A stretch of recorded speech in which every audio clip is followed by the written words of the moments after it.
Halo semua, selamat datang pada sharing session kali ini.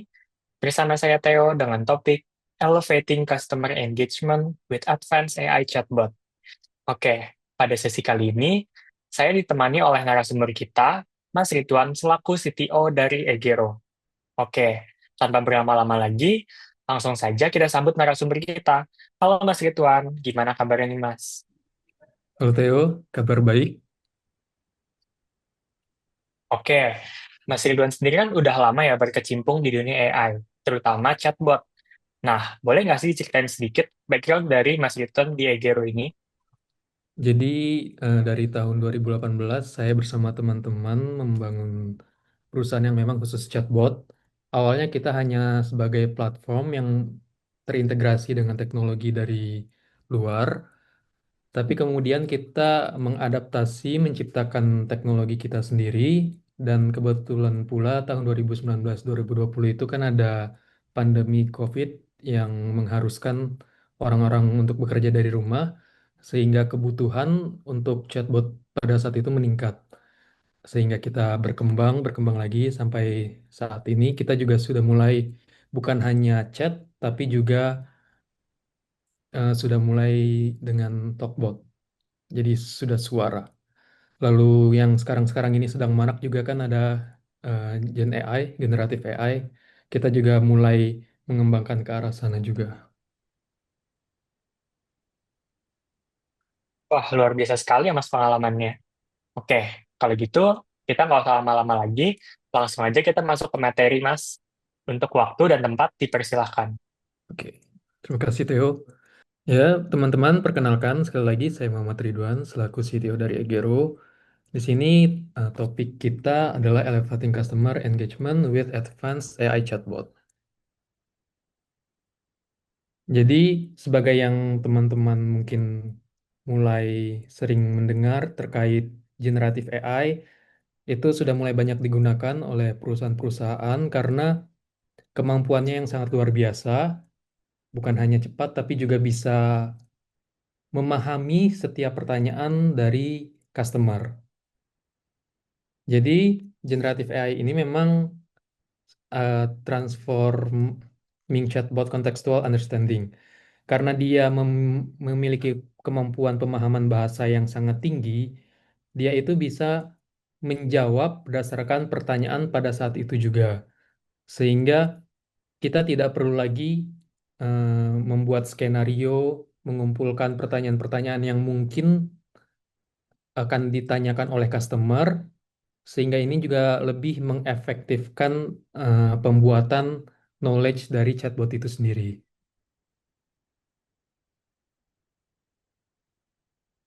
Jadi, walaupun LLM ini, generatif AI, memiliki kemampuan yang luar biasa, tapi tentu ada beberapa tantangan yang mungkin bagi perusahaan-perusahaan ini cukup eh, mengganggu terhadap efektivitas dari chatbot yang akan mereka gunakan. Jadi yang pertama itu karena dia itu generatif, baru dijawab ketika pertanyaan ditanyakan, sehingga flow atau bagaimana cara menjawab itu tidak bisa kita atur sebelumnya.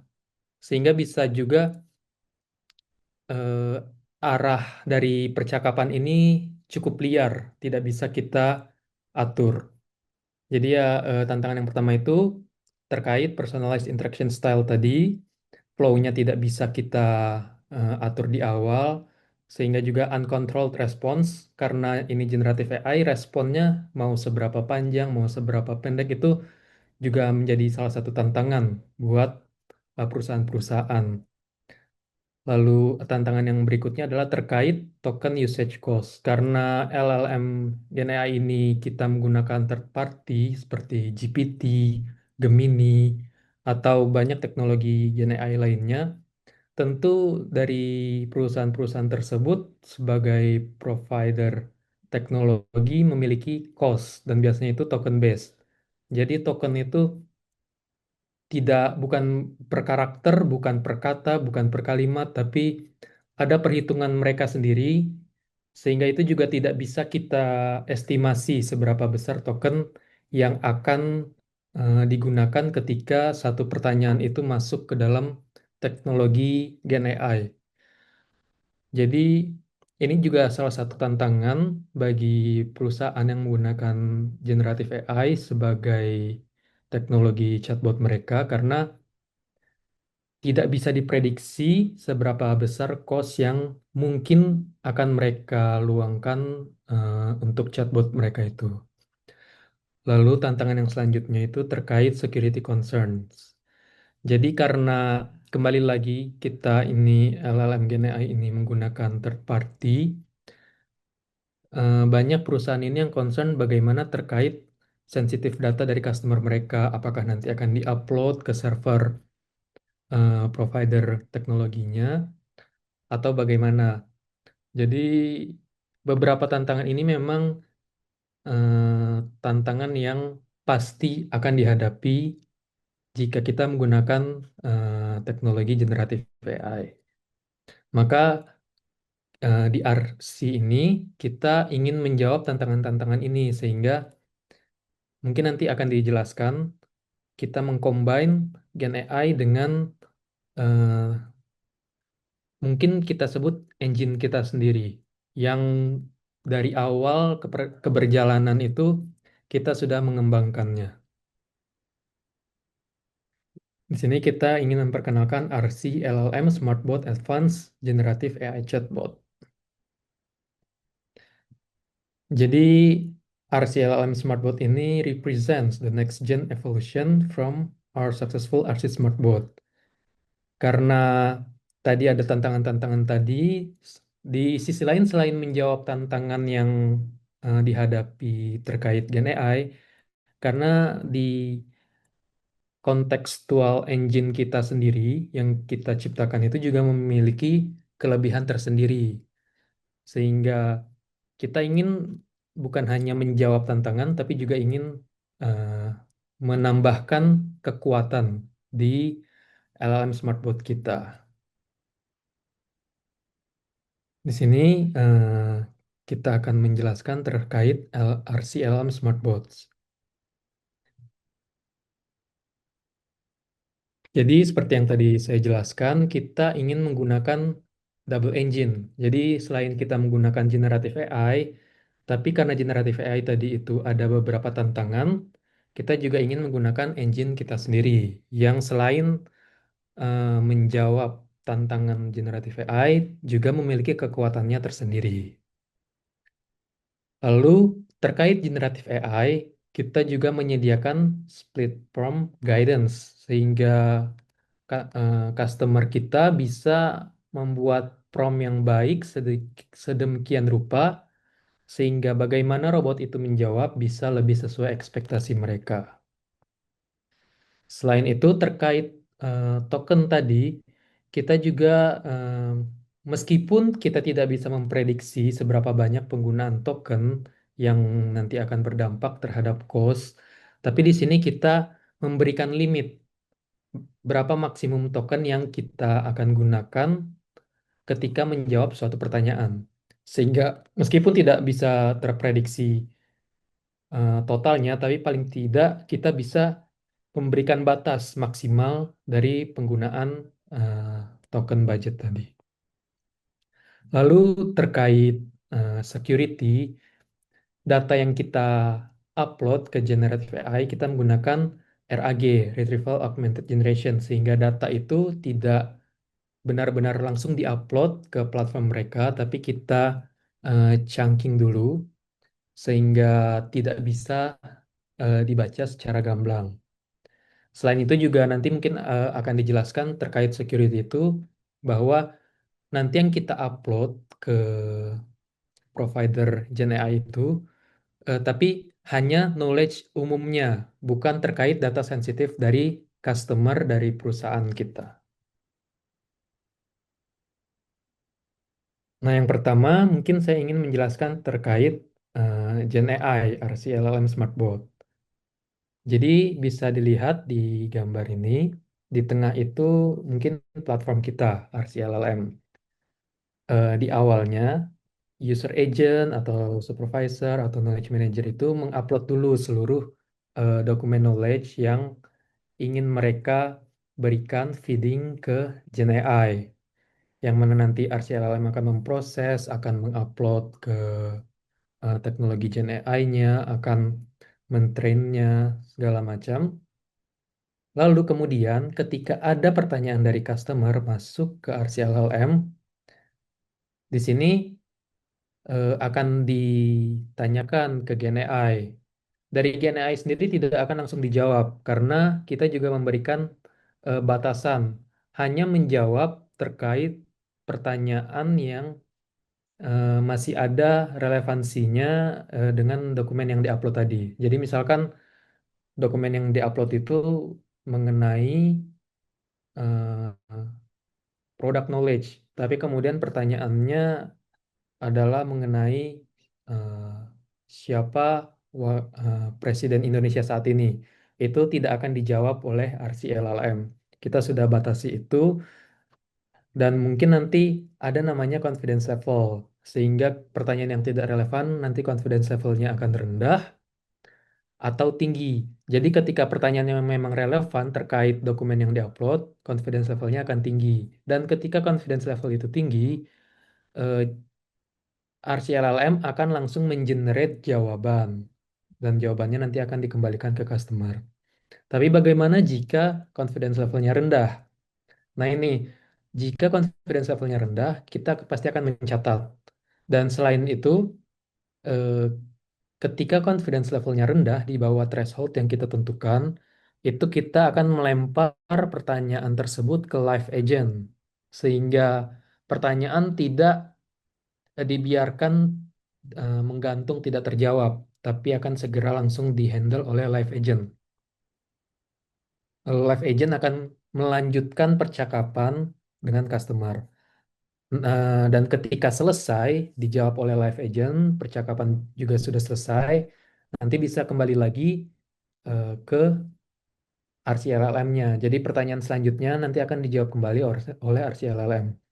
Dan live agent nanti akan memberikan feedback juga ke knowledge manager. Jadi knowledge manager selain memang sudah mendapatkan info dari awal bahwa pertanyaan ini confidence level-nya rendah, tapi juga akan mendapatkan info dari live agent bahwa eh, satu pertanyaan ini confidence levelnya rendah. Ini ada dua faktor confidence levelnya rendah. Memang karena pertanyaannya tidak relevan dan memang tidak seharusnya dijawab.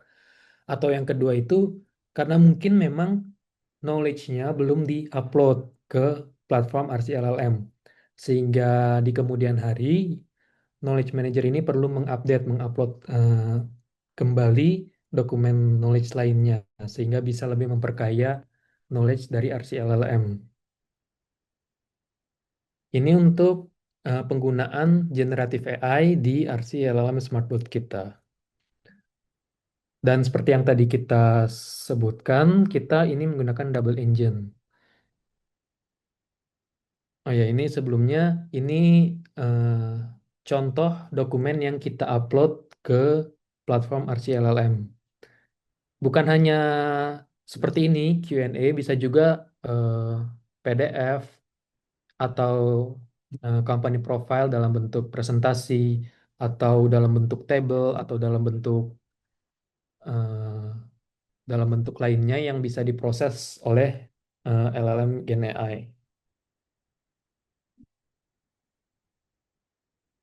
Dan di sini yang terkait token limit dan prompt, di sini kita sudah memberikan batasan maksimal token yang akan digunakan. Sehingga ini juga bisa membatasi budgeting dari perusahaan klien. Dan terkait prompt, di sini kita memberikan split prompt guidance. Jadi bagaimana membuat prompt yang ciamik lah ya, sehingga bisa sesuai ekspektasi terkait gaya bahasa, terkait cara menjawab. Mungkin ini cukup simpel, tapi bisa diperluas lagi, diperpanjang lagi, sehingga eh, bagaimana robot ini menjawab ini bisa sesuai ekspektasi dari eh, perusahaan. Nah, terkait double engine tadi ini engine yang kedua, RC New Context Engine. Ini berbeda dengan eh, LLM karena ada proses training yang dibutuhkan. Jadi di awal knowledge manager ini sudah menentukan kira-kira pertanyaan apa saja yang eh, akan ditanyakan oleh customer mereka. Ak- Jadi dicatat dulu skenario-skenarionya seperti apa, lalu dibuat struktur knowledge tree-nya. Nanti knowledge manager ini akan membangun knowledge tree di RC New Context Engine, akan membuat new intent, akan menambahkan question-question yang untuk di-train dan sebagainya. Nanti akan saya tunjukkan contohnya. Lalu ketika sudah di-train, mekanismenya sama seperti LLM tadi. Jadi dari customer ini memberikan pertanyaan ke RC New Context Engine. RC New Context Engine akan memproses pertanyaan, lalu akan menentukan confidence levelnya. Di sini kita thresholdnya 80% sebagai default, tapi masih bisa dinaik turunkan sesuai selera dari perusahaan. Ketika confidence levelnya tinggi di atas threshold, RC New Context Engine langsung menjawab dengan respons yang sudah disediakan, yang sudah dipersiapkan oleh knowledge manager, akan langsung dijawab ke customer. Tapi ketika confidence levelnya rendah di bawah threshold yang ditentukan, di sini pertanyaan akan dilemparkan lagi ke live agent yang akan dilanjutkan percakapannya oleh live agent sehingga pertanyaan tidak dibiarkan tidak terjawab. Sama seperti tadi, ketika percakapan sudah selesai, live agent nanti akan kembali memberikan room chatnya ke RC-nya Context Engine yang sehingga pertanyaan selanjutnya akan dijawab lagi oleh oleh RC-nya Context Engine. Di sisi lain, live agent juga akan memberikan info ke knowledge manager bahwa pertanyaan ini salah salah jawab kah atau seharusnya dijawab oleh intent yang lainnya, harusnya dijawab oleh jadi ketika misalkan confidence levelnya 60%, padahal itu sudah sesuai sehingga tidak terjawab. Ini diberikan infonya dari live agent ke knowledge manager. Di sisi lain, selain dari live agent, knowledge manager pun juga sudah dapat infonya lebih dahulu dari RC New Context Engine. Ketika confidence levelnya rendah, nanti akan dicatat sehingga bisa dilihat oleh knowledge manager. Yang kemudian knowledge manager akan memperkaya dengan proses training, pembuatan intent baru, sehingga ke depannya RC New Context Engine bisa lebih menjawab banyak pertanyaan dan bisa lebih sesuai jawabannya. Ini contoh knowledge tree yang dipersiapkan oleh knowledge manager. Jadi di sini ada intentnya. Intent ini mungkin bisa dibilang satu topik ya. Jadi misalkan greeting, eh, ada intent greeting khusus. Nanti di sana kita train, halo, assalamualaikum, selamat pagi. Jadi di sini bisa dilihat ada daftar question yang di-train ke suatu intent. Dan selain questionnya, di sini juga dipersiapkan responsnya. Jadi untuk intent greeting, kira-kira cara menjawabnya seperti apa. Lalu di sini, seperti yang tadi saya jelaskan, kita ingin mengcombine kedua engine tadi. Jadi karena Gen AI ini ada beberapa tantangan, kita juga ingin menjawab tantangan itu. Di sini kita lihat ada RCLLM dan juga ada RC New Context Engine. Yang mana knowledge manager tentu akan memfeeding knowledge ke kedua engine tadi dengan mekanisme yang sama, mengupload dokumen ke RCLLM atau membuat knowledge tree ke New Context Engine. Lalu bagaimana cara menjawabnya? Jadi pertanyaan dari customer itu yang pertama akan diperiksa dulu di New Context Engine. Karena yang pasti New Context Engine itu lebih terbatas ketimbang RCLLM. Sehingga ketika confidence levelnya tinggi di atas threshold, akan langsung dijawab. Jadi terkait greeting itu bisa kita bikin saja di New Context Engine karena itu mungkin ya tipikal pertanyaan pasti akan sama. Halo, selamat siang, selamat pagi. Itu bisa kita buat di intentnya di knowledge tree. Tapi ketika confidence levelnya di bawah threshold, tidak bisa dijawab oleh New Context Engine, nanti akan dijawab oleh RCLLM. Jadi terkait product knowledge misal yang begitu jelas, yang begitu besar, begitu luas, tidak mungkin kita bikin semua knowledge-nya di New Context Engine. Mungkin juga akan terus berubah-berubah, akan terus diupdate, sehingga kalau misalkan kita buat knowledge tree itu cukup menyusahkan knowledge manager.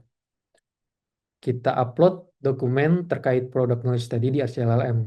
Lalu tadi ketika fallback dari New Context Engine, kita tanya dulu ke RCLLM. Dan kembali lagi apakah sesuai, ada relevansinya dengan dokumen yang diupload atau tidak. Kalau memang bisa dijawab, akan langsung dijawab. Tapi apabila tidak bisa dijawab, artinya kan fallback dari kedua engine tadi. Fallback dari New Context Engine dan fallback dari LLM. Sehingga akan dihandle oleh Live Agent. Dan kembali lagi nanti akan juga knowledge manager akan mendapatkan info dari live agent dan dari platform itu sendiri. Yang kemudian ke depannya knowledge manager akan terus memperkaya knowledge dari kedua engine, RCLLM dan New Context Engine. Kenapa eh, double engine ini bisa menjawab beberapa tantangan dari Gen AI tadi? Yang pertama, terkait flow tadi. Untuk eh, pertanyaan, percakapan yang mungkin flow-nya kita sudah tahu dan kita ingin sesuai seperti itu, kita bikin di New Context Engine. Jadi misalkan untuk pembelian barang atau transaksional, itu kita sudah siapkan runtutannya. Jadi setelah ditanyakan, perlu dijawabnya seperti apa, diminta misalkan diminta nomor telepon, diminta nama, diminta yang lain-lainnya, itu dihandle oleh New Context Engine karena kita ingin flow-nya seperti itu. Kalau LLM itu akan cukup sulit karena LLM tidak bisa dikontrol. Selain itu juga kita ingin tantangan yang kedua tadi yang terkait uncontrollable response. Jadi untuk beberapa topik yang kita ingin harus seperti itu, kita bisa bikin di New Context Engine. Karena kalau misalkan di RCLLM, karena itu generative AI, dia jawaban baru akan di-generate ketika pertanyaan ditanyakan, itu pasti akan selalu berbeda ketika ditanyakan. Jadi misalkan ada eh, orang A tanya ke RCLM akan dijawab seperti apa, tapi ketika orang yang lainnya menanyakan pertanyaan yang sama, jawabannya pasti akan berbeda. Nah, ini terkait tantangan uncontrollable response. Lalu terkait cost yang terkait penggunaan token, ini juga bisa kita jawab dengan penggunaan double engine. Jadi karena kita tidak pure LLM, tidak semua pertanyaan akan kita lempar ke RC LLM, sehingga penggunaan token otomatis akan berkurang. Karena mungkin pertanyaan-pertanyaan yang sudah bisa dihandle itu bisa 40%, 50% dari total pertanyaan itu sudah dijawab oleh New Context Engine. Sehingga solusi ini juga bisa menjawab tantangan terkait penggunaan token yang akan berdampak ke cost. Lalu terkait security, yaitu terkait data sensitif pelanggan, ini juga bisa dijawab dengan solusi seperti ini. Sehingga apa yang diupload di dokumen di RCLLM ini tidak bukan tentang hal-hal sensitif yang mungkin karena ini kan RCLLM itu server dari third party ya. Jadi mungkin concernnya kalau misalkan kita upload data sensitif, mungkin mereka bisa akan gunakan. Karena ini kita double engine, kita bisa bagi terkait data sensitif, kita bikin di new context engine. Jadi misal terkait transaksional, ada meminta nomor telepon, lalu terus meminta OTP. Ini kita handle di New Context Engine karena kita tidak melempar pertanyaan tadi itu ke RCLLM sehingga data sensitif pelanggan mungkin pasti lebih aman ketika pertanyaan seperti itu dihandle oleh New Context Engine. Lalu bagaimana implementasinya terkait LLM Smartbot ini? Jadi yang pertama pasti untuk virtual assistant. Keunggulannya yang pasti dia bekerja 24 jam. Tidak ada eh, eh, jam kerjanya sehingga tidak ada pertanyaan yang menggantung. Apalagi mungkin kalau misalkan eh, dihandle oleh manusia, ketika agentnya baru bisa menghandle itu sudah ada eh, chat-chat yang menumpuk. Ini kita menghindari ada chat menumpuk karena pertanyaan sudah pasti akan langsung dijawab. Lalu karena terkait knowledge-nya itu sudah di feeding di awal, pasti eh, karena ini juga robot ya, kita menghindari adanya misinformasi sehingga semua pertanyaan kita harapkan dengan adanya virtual assistant ini bisa 100% terjawab, tapi realitanya mungkin tidak seperti itu. Tapi dengan adanya virtual assistant ini kita bisa meningkatkan eh, pertanyaan yang dijawab. Lalu selain untuk customer, customer dari perusahaan, ini juga LLM ini juga bisa digunakan untuk internal asisten, untuk agent. Jadi agent ingin memberikan promo ke customer, tapi ingin tahu kira-kira promo apa yang tepat. Ini tidak langsung customer yang menanya ke robot, tapi lewat agent dahulu. Jadi agent yang akan menanyakan ke LLM kira-kira promo apa sih yang tepat untuk si customer ini. Nanti robot atau LLM akan memberikan rekomendasi kira-kira eh, promo yang tepat apa saja berdasarkan requirement-nya, berdasarkan spesifikasi dari si customer. Sehingga ini juga bisa mengefektifkan operasional dari perusahaan karena akan eh, mempersingkat waktu training dari agent. Tidak perlu lagi agent di training lama-lama karena agent sudah memiliki asistennya sendiri. Lalu untuk yang ketiga ini Conversational Compliance and Regulatory Assistant. Jadi karena dokumen yang di knowledge ini sudah cukup lengkap dan pasti akan selalu diupdate, misinformasi akan berkurang resikonya. Karena kalau misalkan masih dihandle manusia, mungkin ya namanya human error masih bisa ada misinformasi atau karena data juga akan terus terupdate, masih ada yang miss lagi. Sedangkan kalau kita sudah dihandle oleh virtual assistant yang mana data lebih akurat dan juga selalu terupdate, ini juga mengurangi resiko misinformasi. Lalu selain terkait virtual assistant, di RC ini sendiri juga kita bisa meningkatkan memaksimais value dari suatu perusahaan melalui ekosistem integration. Jadi selain dari chat, kita juga memiliki platform interaksi lainnya seperti voice, video channel, dan lain-lainnya.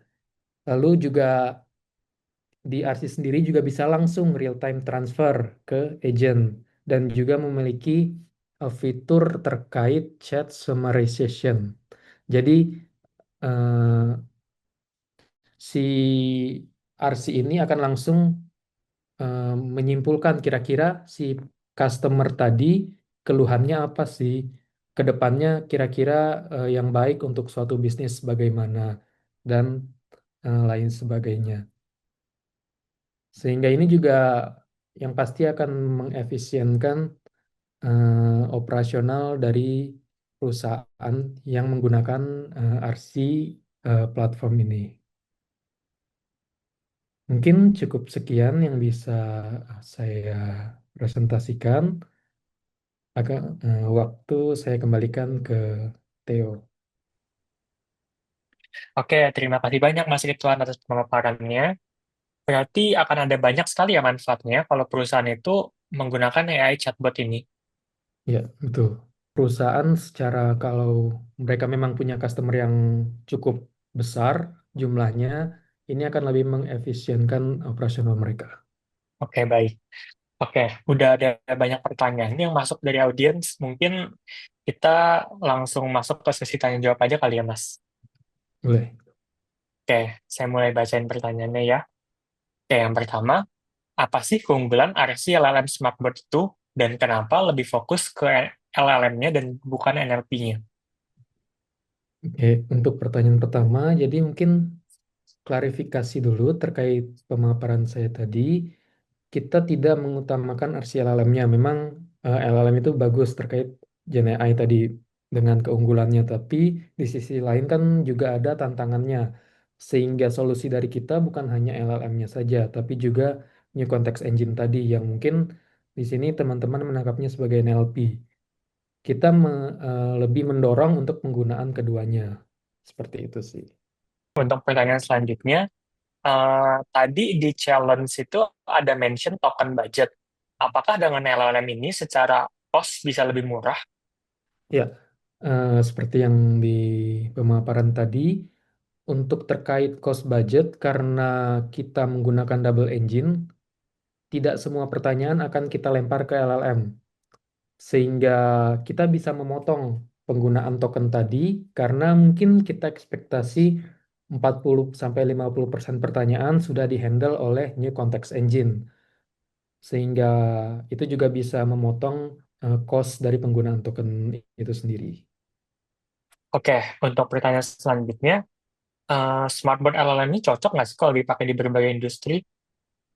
Oke, jadi memang kalau eh, customer kita kebanyakan dari industri BFSI, tapi penggunaan LLM tadi ini itu kita memang cocok untuk customer yang mungkin mem- memberikan informasional lah. Jadi seperti ada pemerintah yang ingin menggunakan LLM ini terkait informasi dari regulasi terkait destinasi atau juga otomotif terkait kira-kira produk apa yang cocok untuk customer mereka ini juga cocok sih.